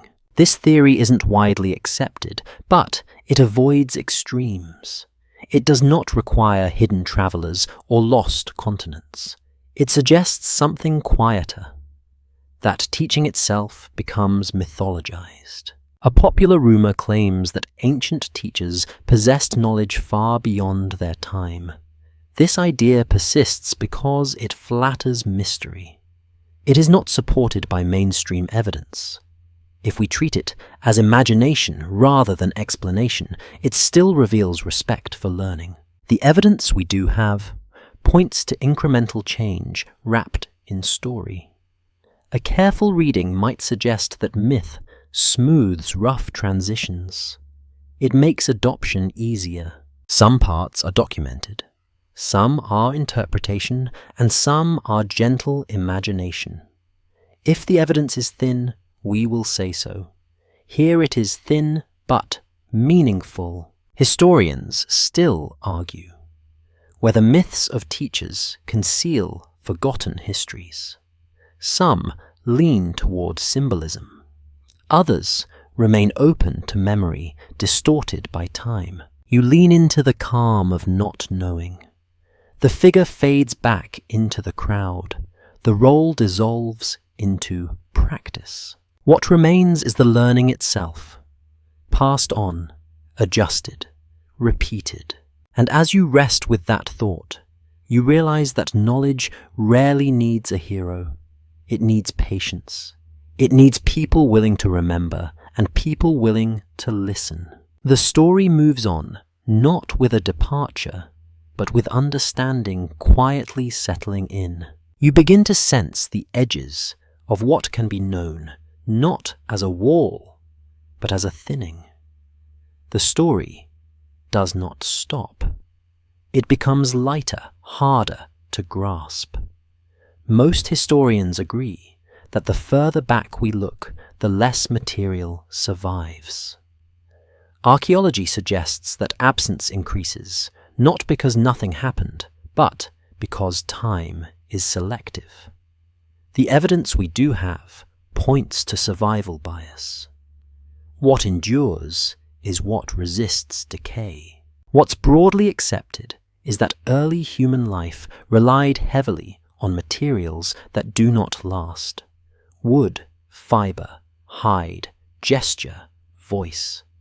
One interpretation is that entire systems could vanish without leaving clear traces.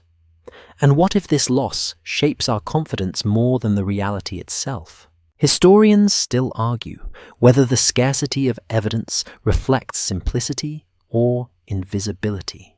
Some suggest that early societies were limited in complexity. Others argue that complexity expressed itself in ways archaeology struggles to capture. There is no full consensus. You imagine standing at a site where something important once happened. The ground looks ordinary. Nothing announces significance. And yet the absence feels intentional even if it is not. The evidence we do have points to countless moments erased by weather movement and reuse. Most historians agree that archaeology reconstructs from fragments, a shard, a pattern, a trace. One interpretation is that we build narratives cautiously because gaps invite imagination. And what if restraint itself is the lesson here? Let me rephrase that more carefully. Not knowing everything does not mean knowing nothing. It means knowing till limits. A fringe idea proposes that crucial evidence has been deliberately hidden or destroyed. This theory isn't widely accepted and lacks support. If we treat it as a possibility rather than a conclusion, it still highlights frustration. People want missing pieces to have intention. The evidence we do have points to simpler explanations. Organic materials decay, sites erode, later activity overwrites earlier use. Loss does not require motive. Most historians agree that scientific humility improves interpretation. The evidence we do have points to changing conclusions as methods improve. One interpretation is that future discoveries may alter today's confidence. Historians still argue whether current gaps will ever be filled. Some believe technology will reveal more. Others suggest that certain losses are permanent. There is no full consensus. You feel calm in that uncertainty. The story does not demand completion. It invites attention. If the seventh civilization existed, it may be defined by this boundary, not by what we can list, but by what we sense just beyond reach. Not absent, but unconfirmed. This theory isn't widely accepted, but it remains careful. It does not claim hidden vaults or suppressed records. It acknowledges erosion as powerful enough. A popular rumor claims that a single discovery will rewrite all of history. This idea persists because it promises clarity. It is not supported by mainstream evidence. If we treat it as imagination rather than explanation, it still reflects hope. The evidence we do have points to gradual refinement rather than revelation. Understanding deepens slowly. Some parts are documented. Some are interpretation, and some are gentle imagination. If the evidence is thin, we will say so. Here, it is thin by nature. You breathe in. The unknown does not feel threatening. It feels spacious. Historians still argue whether history should accept mystery or resist it. Some prefer closure. Others prefer openness. You lean toward openness. A question can be valuable without an answer. The edge of knowledge does not cut. It softens. It reminds you that certainty is a luxury of proximity. You step back from the boundary without regret. There is nothing to prove here, only something to respect. And as you settle into that respect, the story continues, not by adding facts, but by deepening care. You begin to notice patterns that feel familiar, almost cyclical, as if history prefers rhythm over straight lines. Most historians agree that civilizations tend to rise, adapt, and sometimes fragment under pressure. Archaeology suggests that this pattern appears repeatedly across different regions and eras. The evidence we do have points to cycles shaped by environment, resources, and social organization. What's broadly accepted is that change often follows stress, climate shifts, population pressure, resource imbalance. One interpretation is that societies respond by reorganizing. Sometimes this leads to growth. Sometimes it leads to dispersion. And yet historians still argue whether these cycles are purely reactive or partially guided by inherited behavior. A careful reading might suggest that humans respond to stress in patterned ways learned over generations. The same solutions reappear because they worked before. You imagine a group facing scarcity. Movement increases. Cooperation tightens. Rituals simplify. Memory becomes more selective. Archaeology suggests that such adjustments happened many times. One interpretation is that resilience lies in flexibility rather than permanence. Most historians agree that collapse is rarely sudden. The evidence we do have points to gradual shifts rather than abrupt endings. A careful reading might suggest that what we call collapse is often transformation seen from the outside. Scholars continue to debate whether societies carry templates for rebuilding. Some argue that knowledge is lost and reinvented. Others suggest that certain patterns persist beneath surface change. There is no full consensus. You feel the calm in this framing. Nothing is wasted.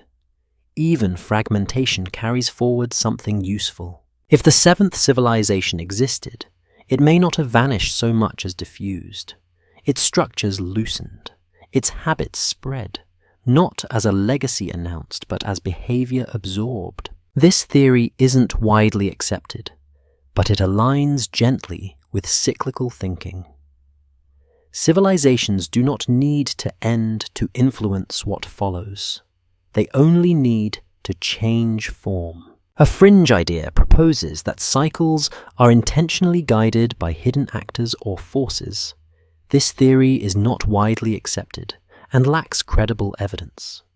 If we treat it as a possibility rather than a conclusion, it still highlights a desire for control in the face of uncertainty. Let me rephrase that more carefully. Cycles do not require planners. They require repetition. Most historians agree that humans tend to repeat strategies that previously ensured survival. The evidence we do have points to familiar responses resurfacing during crises. One interpretation is that cultural memory shapes reaction even when specifics are forgotten. Historians still argue whether this repetition reflects instinct or learning. Some suggest biological tendencies. Others emphasize social inheritance. There is no full consensus. You imagine walking a path that feels worn, even if you have never walked it before. Others have. The ground remembers. Archaeology suggests that certain settlement patterns reappear after long gaps. What's broadly accepted is that favorable conditions invite similar solutions. A careful reading might suggest that choice narrows under constraint. If the evidence is thin, we will say so. Here it is thin but patterned. A popular rumor claims that ancient cycles are evidence of a lost master plan. This idea persists because it makes repetition feel intentional. It is not supported by mainstream evidence. If we treat it as imagination rather than explanation, it still reveals comfort in order. The evidence we do have points to something quieter. Humans adapt, then adapt again. You feel the reassurance in that. No single failure ends the story. No single success defines it. Some parts are documented, some are interpretation, and some are gentle imagination. The balance holds. The cycle does not close. It turns, slowly, patiently. And as you settle into that rhythm, you sense that the past is not finished with us. It is simply moving in a familiar way, asking to be noticed rather than solved. You begin to notice what is missing rather than what is present. Not gaps in objects, but gaps in explanation. Writing does not appear where you might expect it. Most historians agree that formal writing emerged relatively late compared to many complex social behaviors. Archaeology suggests that humans organized, traded, and coordinated long before symbols were fixed into records. The evidence we do have points to effective systems operating without written language. What's broadly accepted is that writing arises when certain pressures converge. Administration, ownership, accounting. One interpretation is that writing becomes necessary when memory alone can no longer carry the load. And what if earlier systems never crossed that threshold? Historians still argue whether writing is a marker of complexity or simply one expression of it. Some suggest that without writing, large-scale organization is impossible. Others point to societies that functioned smoothly through oral systems alone. There is no full consensus. You imagine a world where nothing needs to be written down, not because people cannot write, but because agreement is maintained through presence. Everyone involved knows the terms. Everyone expects follow through. The evidence we do have points to trust playing a central role in small and medium-sized groups. Most historians agree that writing changes how people think about time and obligation. The evidence we do have points to permanence replacing memory. One interpretation is that writing freezes agreements that were once flexible. And what if flexibility was the point? What if earlier systems valued adaptability over record keeping? A promise could shift with circumstances. A route could change with weather. Memory allows adjustment. Writing resists it. A fringe idea proposes that early writing systems existed and were lost. This theory isn't widely accepted and lacks strong evidence. If we treat it as a possibility rather than a conclusion, it still invites caution. Writing leaves marks. It is hard to erase completely. Let me rephrase that more carefully. The absence of writing is itself informative. Archaeology suggests that symbolic marking and writing are not the same thing. What's broadly accepted is that symbols can carry meaning without grammar. A careful reading might suggest that early humans communicated effectively without needing permanence. Historians still argue whether writing represents progress or trade-off. Some emphasize its role in complexity. Others note how it shifts power toward those who control records. There is no full consensus. You feel the calm of a system that does not require documentation. Everything important happens in person. Memory is refreshed constantly through repetition and participation. If the seventh civilization existed, it may have chosen not to write. Not out of ignorance, but out of alignment with its needs. Writing would add weight, permanence, perhaps rigidity. This theory isn't widely accepted, but it fits gently with the evidence. No tablets, no inscriptions. And yet, coordination persists. A popular rumor claims that ancient texts were destroyed deliberately to erase history. This idea persists because loss feels intentional. It is not supported by mainstream evidence. If we treat it as imagination rather than explanation, it still reflects discomfort with absence. The evidence we do have points to something simpler. Writing never appeared because it was not required. Some parts are documented, some are interpretation, and some are gentle imagination. If the evidence is thin, we will say so. Here it is thin but consistent. Historians still argue whether a non-written civilization can be considered advanced. Some resist the idea. Others suggest that advancement depends on goals, not tools. You lean toward the quieter view. That effectiveness matters more than record. You rest with that thought. The lack of writing does not signal failure. It signals a different solution.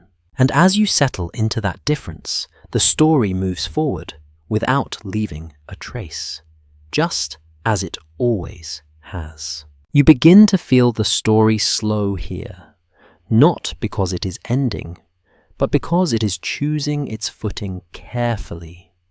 The ground becomes firmer, and the mist pulls back just enough to show where certainty belongs. Archaeology suggests that timelines, tool sequences, and settlement patterns give us a stable framework for early human history. Most historians agree that without this framework, interpretation drifts too far. The evidence we do have points to caution as a form of respect. What's broadly accepted is that not every pattern implies intention. Humans are skilled at finding meaning, even where chance plays a role. One interpretation is that restraint protects understanding. By separating what can be shown from what can be suggested, the story stays honest. And yet, historians still argue whether too much restraint risks missing real connections. A careful reading might suggest that skepticism can sometimes become its own blind spot. The balance is delicate. You imagine standing with one foot on solid ground and one foot in fog. You do not step fully into either. This is where all careful history lives. Not frozen, not fanciful, attentive. Most historians agree that archaeology improves over time. New methods reveal what older ones could not. The evidence we do have points to revisions that sharpen rather than overturn understanding. One interpretation is that truth emerges slowly, layer by layer. And what if some questions are not meant to be resolved fully? What if ambiguity is not a flaw, but an accurate reflection of deep time? The evidence we do have points to limits that technology may never cross. Scholars continue to debate how much interpretation is appropriate when evidence is sparse. Some argue for strict minimalism. Others allow cautious inference. There's no full consensus. You feel calm in that disagreement. It signals care. No one is rushing to declare victory. If the seventh civilization existed, it would sit precisely here, not in the realm of proof, but not in fantasy either, in the space where patterns invite attention without demanding belief. This theory isn't widely accepted, and it does not need to be. Its value lies in how it encourages discipline. It asks us to label speculation honestly and hold uncertainty gently. A fringe idea proposes that mainstream archaeology ignores inconvenient evidence. This claim is not widely accepted and often misunderstands how debate works. If we treat it as a possibility rather than a conclusion, it reminds us that questioning methods is part of science itself. Let me rephrase that more carefully. Disagreement does not equal denial. It often equals refinement. Most historians agree that separating ground from mist keeps inquiry healthy. The evidence we do have points to progress through careful challenge, not dramatic revelation. Historians still argue whether future discoveries will radically alter early history. Some expect surprises, others anticipate confirmation of existing models. There is no full consensus. You imagine a future dig uncovering something unexpected. Not a lost city, but a subtle pattern, a shift in dates, a new understanding of movement. Small changes that matter. If the evidence is thin, we will say so. Here it is thin but responsibly handled. Some parts are documented, some are interpretation, and some are gentle imagination. This separation keeps the story calm. You notice how reassurance replaces urgency. There is nothing to prove, nothing to defend, only something to explore. The mist does not disappear. It settles into place where it belongs. And as you rest here, balanced between certainty and curiosity, you realize that this careful stance may be the most enduring structure of all. You arrive at the question that has been circling quietly the entire time, never demanding attention, only patience. It is not a question about dates or artifacts. It is a question about framing. Most historians agree that human adaptability is the strongest through line in early history. Archaeology suggests that wherever conditions changed, people adjusted. The evidence we do have points to flexibility as a defining trait. What's broadly accepted is that this adaptability does not require a single origin point. One interpretation is that humans continuously reinvent ways of living, and yet historians still argue whether some foundational patterns appeared earlier than we realize, shaping later responses in subtle ways. You let that settle. The question is not, did something come before, but how much of what came before still matters. Most historians agree that societies inherit habits as much as tools. The evidence we do have points to recurring solutions to recurring problems. Movement when pressure increases. Gathering when cooperation is needed. Simplification when complexity becomes fragile. One interpretation is that these responses feel instinctive because they have been practiced for a very long time. And what if the seventh civilization, if it existed, was not a place or a people, but a pattern, a way of responding to the world that emerged early and never fully disappeared? A fringe idea proposes that a single advanced culture seeded all later civilizations. This theory isn't widely accepted and lacks solid evidence. If we treat it as a possibility rather than a conclusion, it transforms into a softer thought. That influence does not need a center to spread. Let me rephrase that more carefully. Patterns do not require authorship. They require repetition. Historians still argue whether identifying such patterns risks projecting modern expectations backward.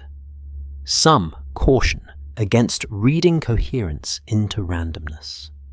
Others suggest that humans are not random at all. There is no full consensus. You feel the calm of that debate. It does not pull you in opposite directions.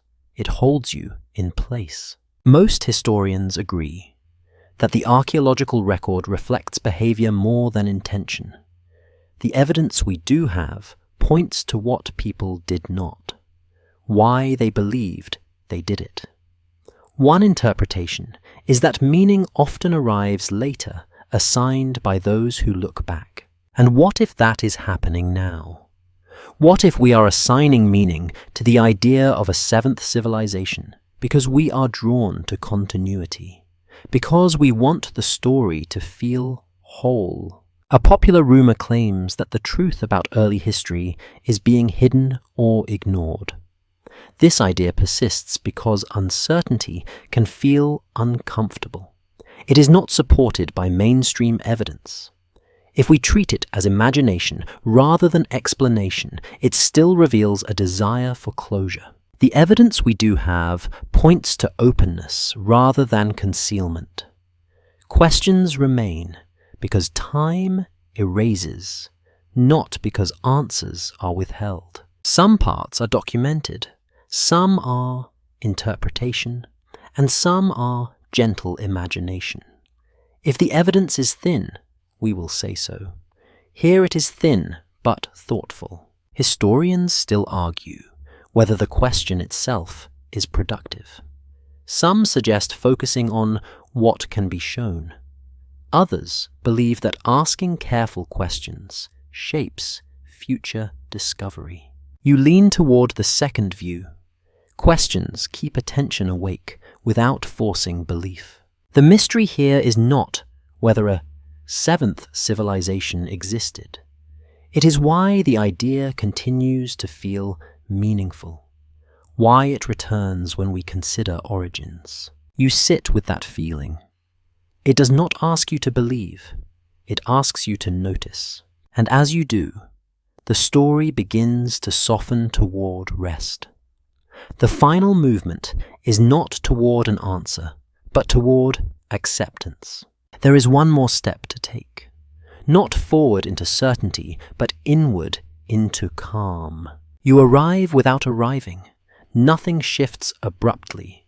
The questions do not close. They simply loosen their grip. Most historians agree that history remains incomplete by nature. Archaeology suggests that no matter how much we uncover, something always stays beyond reach. The evidence we do have points to knowledge as a living process rather than a finished structure. What's broadly accepted is that uncertainty is not failure. One interpretation is that open questions protect humility. They remind us that the past is not waiting to be mastered, only approached with care. And yet historians still argue whether leaving questions unresolved weakens understanding or deepens it. You feel how gently this debate rests now.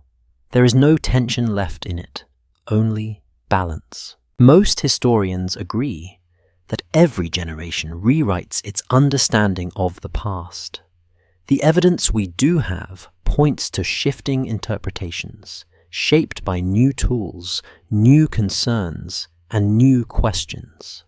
One interpretation is that history evolves alongside those who study it. And what if the seventh civilization exists only in that evolving space? Not as a hidden chapter waiting to be revealed, but as a reminder that some structures leave influence without leaving form. A fringe idea proposes that one day, undeniable proof will appear and settle everything. This theory isn't widely accepted and often misunderstands how knowledge grows. If we treat it as a possibility rather than a conclusion, it becomes less about revelation and more about patience. Let me rephrase that more carefully. History rarely resolves, it refines. The evidence we do have points to humanity, surviving not by certainty, but by adaptability. Patterns shift, stories change, meaning adjusts, and yet something recognizable carries forward. Historians still argue whether civilization is defined by permanence or by coordination. Some favor cities and writing. Others suggest that shared expectation and cooperation matter just as much. There is no full consensus. You notice how softly this lands. The definition no longer feels urgent. If the seventh civilization existed, it may have been successful precisely because it did not insist on being remembered. It moved lightly. It adapted quickly. It trusted continuity over legacy. This theory isn't widely accepted, but it leaves room for calm. It does not demand belief. It offers perspective. Some parts are documented. Some are interpretation, and some are gentle imagination. We have kept the solid ground separate from the mist. If the evidence was thin, we said so. Now the pacing slows. The questions that once felt sharp soften at the edges. You do not need to hold them tightly. They can rest beside you. The fire you imagined at the beginning has burned low. Not extinguished, just steady. The light is enough to see, but not enough to demand attention. You think about how many generations passed without needing answers like these. People lived. They adapted. They remembered what mattered. They let the rest fade. The mystery is not a gap to be filled. It is a space to rest within. You feel your breathing lengthen. The story no longer moves forward. It settles. There is comfort in knowing that not everything must be named. That influence can exist without credit. That continuity can happen quietly. You are not leaving the story. You are letting it continue without you watching. And as your thoughts drift, the past becomes less distant and less demanding. It is simply there, beneath you, around you, holding nothing back. Now let the question sleep. You stay here for a moment longer. The silence is not empty. It is full of everything that did not need to be said. The story fades the way it always has, slowly, gently, without insistence. Sweet dreams.